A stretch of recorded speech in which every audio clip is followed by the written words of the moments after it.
प्यारे बच्चों, नवांकुर डिजी लेसन्स में आपका स्वागत है। आज हम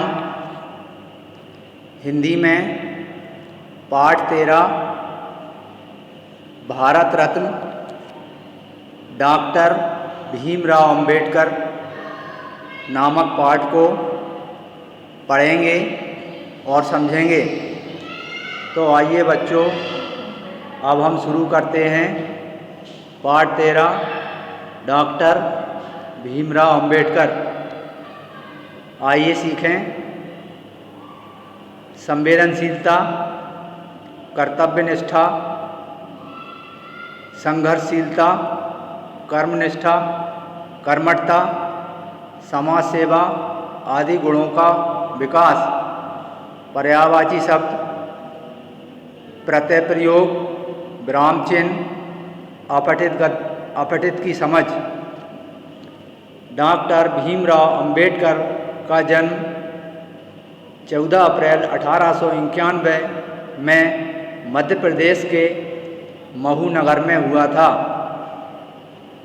इनके पिता रामजी सकपाल सेना में सूबेदार थे तथा माँ भीमाबाई धार्मिक विचारों की महिला थीं। डॉक्टर भीमराव अंबेडकर का जीवन अनेक विशेषताओं और गुणों से परिपूर्ण था। उनके व्यक्तित्व में सरलता, साहस, संघर्ष, समर्पण और संवेदनशीलता का अद्भुत सम्मिश्रण था। इन्हीं गुणों के कारण उन्हें महापुरुष भी कहा गया है। डॉक्टर भीमराव अंबेडकर का बचपन धार्मिक संस्कारों से युक्त पारिवारिक वातावरण में बीता। उनका परिवार कबीरपंथी था। परिवार में नित्य भजन पूजन होता था। डॉक्टर अंबेडकर को बचपन में खेलना और समुद्र में स्नान करना बहुत अच्छा लगता था। हंसी मजाक करने का उनका स्वभाव था। स्वयं हंसना और दूसरों को हंसाना उनका प्रतिदिन का काम था। उनकी लिखावट बहुत अच्छी थी। वे अपने निवास और कार्यालय को आकर्षक रूप से सजाकर रखते थे तथा उसकी साज सज्जा को बदलते रहते थे जिससे उसमें नयापन लगे। डॉक्टर अंबेडकर को ज्योतिष शास्त्र और हस्तरेखाओं का अच्छा ज्ञान था, पर वे ज्योतिष पर कभी निर्भर नहीं रहे। वे मानते थे कि प्रयत्न और परिश्रम का कोई पर्याय नहीं है। डॉक्टर अंबेडकर ने विदेशों में जाकर शिक्षा प्राप्त की, पर मद्यपान और धूम्रपान नहीं किया। वे सात्विक विचारों और शुद्ध आचरण वाले व्यक्ति थे। उन्होंने सदैव दूसरों की भावनाओं और आस्थाओं का सम्मान किया। उनकी पत्नी रमाबाई स्वभाव से दृढ़ निश्चयी और स्वाभिमानी थी। डॉक्टर अंबेडकर ने पत्नी की मृत्यु पर उनकी आस्थाओं और विश्वास का सम्मान करते हुए अपने पुत्र से हिंदू पद्धति के अनुसार विधि पूर्वक अंतिम संस्कार करवाया। इस महापुरुष को बचपन से ही छुआछूत की बुराई का शिकार होना पड़ा। इतना ही नहीं, विदेश से उच्च शिक्षा प्राप्त कर लौटने के बाद भी छुआछूत के शिकार हुए। फलस्वरूप वे आजीवन समाज में सभी लोगों की बराबरी के लिए और दलितों की स्थिति सुधारने के लिए संघर्ष करते रहे। उनका संघर्ष दोहरा था। एक ओर उन्होंने छुआछूत का विरोध पूरे देश में किया, वहीं दूसरी ओर उन्होंने अस्पृश्य जातियों में फैली बुराइयों को दूर करने का कार्य किया।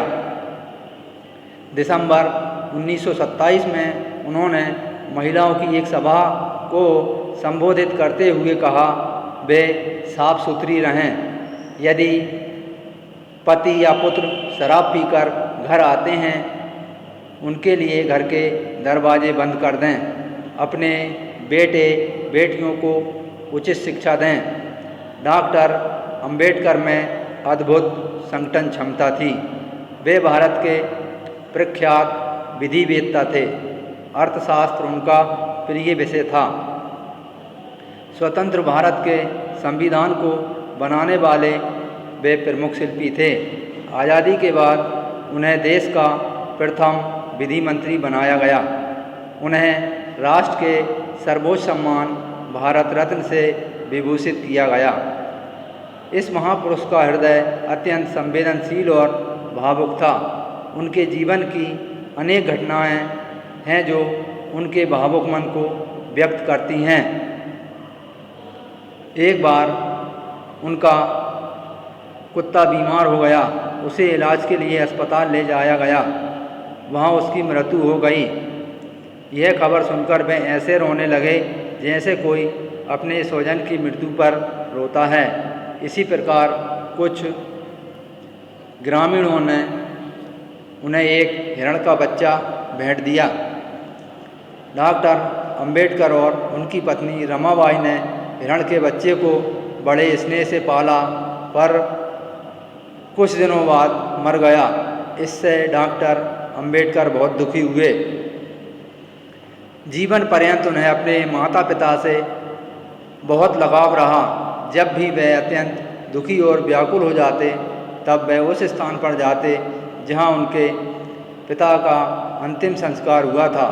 वहाँ वे अपने मन और हृदय को खोलकर रख देते थे तथा काफ़ी देर तक बैठे रहते। इससे उनको शांति मिलती थी। इसी प्रकार डॉक्टर अंबेडकर के मन से उनकी माँ कभी ओझल नहीं हुई। एक बार डॉक्टर अंबेडकर को मुंबई लौटते समय अपने मित्र के साथ सतारा रोड स्टेशन जाना था। वे तांगे से बैठकर स्टेशन के लिए चले। रास्ते में एक स्थान पर उन्होंने अपना तांगा रुकवाया। वे तांगे से नीचे उतरे तथा पैदल ही दूर तक एक स्थान पर गए। वहाँ जाकर वे भाव विह्वल अवस्था में खड़े रहे। 10-12 मिनट मौन रहने के बाद उन्होंने अपने मित्र से कहा, यहाँ मेरी माताजी की अस्थियाँ रखी थीं। उन्होंने हम भाई बहनों के लिए अपार कष्ट सहे हैं। सामने के टूटे फूटे मकान में हम लोग कुछ समय तक रहे हैं। यहाँ के जंगल में मैं बचपन में खूब खेला हूँ। मेरी माताजी और पिताजी यह देखने के लिए जीवित नहीं हैं कि मैं कितना पढ़ लिख गया हूँ। महापुरुषों का अंतस कहाँ शांति पाता है, यह समझना आसान नहीं है। पर ये घटनाएं ही इस प्रश्न का उत्तर भी हैं। डॉक्टर अंबेडकर मृत्यु के कुछ माह पूर्व अपने साथियों के साथ बौद्ध परधर्म में दीक्षित हुए। 6 दिसंबर 1956 को डॉक्टर अंबेडकर जी का देहावसान हो गया। बच्चों, अभी हमने पाठ पढ़ा। पाठ पढ़ने के बाद अब हम इस पाठ के प्रश्नों के उत्तरों को समझेंगे। बच्चों, पहला प्रश्न है, अंबेडकर जी का जन्म कब और कहाँ हुआ था? इसका उत्तर है, डॉक्टर भीमराव अंबेडकर जी का जन्म 14 अप्रैल सन 1891 में मध्य प्रदेश के महू नगर में हुआ था। दूसरा प्रश्न है, डॉक्टर भीमराव जी के व्यक्तित्व में क्या क्या गुण सम्मिलित थे? उत्तर, डॉक्टर भीमराव जी के व्यक्तित्व में सरलता, साहस, संघर्ष, समर्पण, संवेदनशीलता आदि गुण सम्मिलित थे।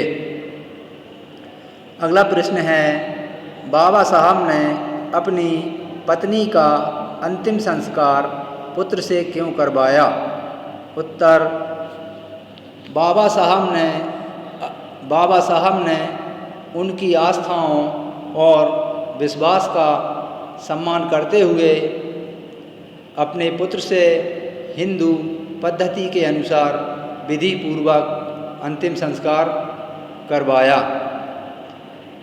अगला प्रश्न है, महिलाओं की सभा में अंबेडकर जी ने क्या कहा था? उत्तर, महिलाओं की सभा में अंबेडकर जी ने कहा था कि वे हमेशा साफ सुथरी रहें और यदि उनका पुत्र या पति शराब पीकर घर आते हैं तो उनके लिए घर के सारे दरवाजे बंद कर दें और अपने बेटे बेटियों को उचित शिक्षा दें। अगला प्रश्न है, स्वतंत्रता के बाद वे किस विभाग के मंत्री बने? उत्तर, स्वतंत्रता के बाद वे देश के प्रथम विधि मंत्री बने। अगला प्रश्न है, डॉक्टर अंबेडकर जी को किस कार्य के लिए भारत के सर्वोच्च सम्मान भारत रत्न से सम्मानित किया गया? उत्तर,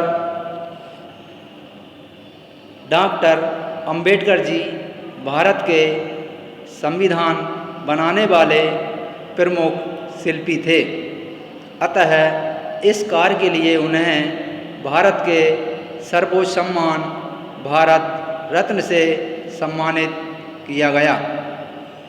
अगला प्रश्न है, सतारा स्टेशन जाते समय वे तांगे से नीचे क्यों उतर गए थे? उत्तर, सतारा स्टेशन जाते समय वे तांगे से नीचे इसलिए उतर गए थे क्योंकि उस स्थान पर उनकी दिवंगत माताजी की अस्थियां रखी थीं। अगला प्रश्न है, कौन सी घटना उनके पशु प्रेम को प्रदर्शित करती है? उत्तर, एक बार अंबेडकर जी का प्रिय कुत्ता बीमार हो गया। उसे इलाज के लिए अस्पताल ले जाया गया।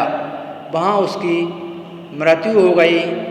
यह खबर सुनते ही अंबेडकर जी ऐसे रोने लगे जैसे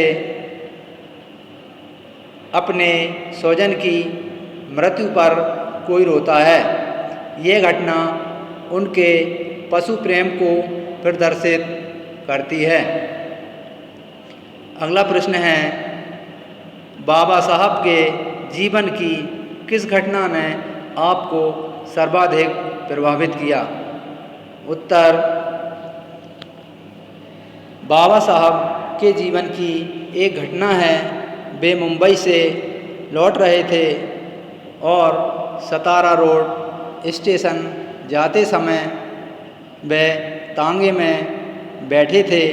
तभी वह तांगे से नीचे उतर गए और उतरकर पैदल कुछ दूरी तक गए और वहाँ जाकर बहुत देर तक खड़े रहे क्योंकि वहाँ पर उनकी माताजी का अंतिम संस्कार किया गया था। बहुत देर तक खड़े रहने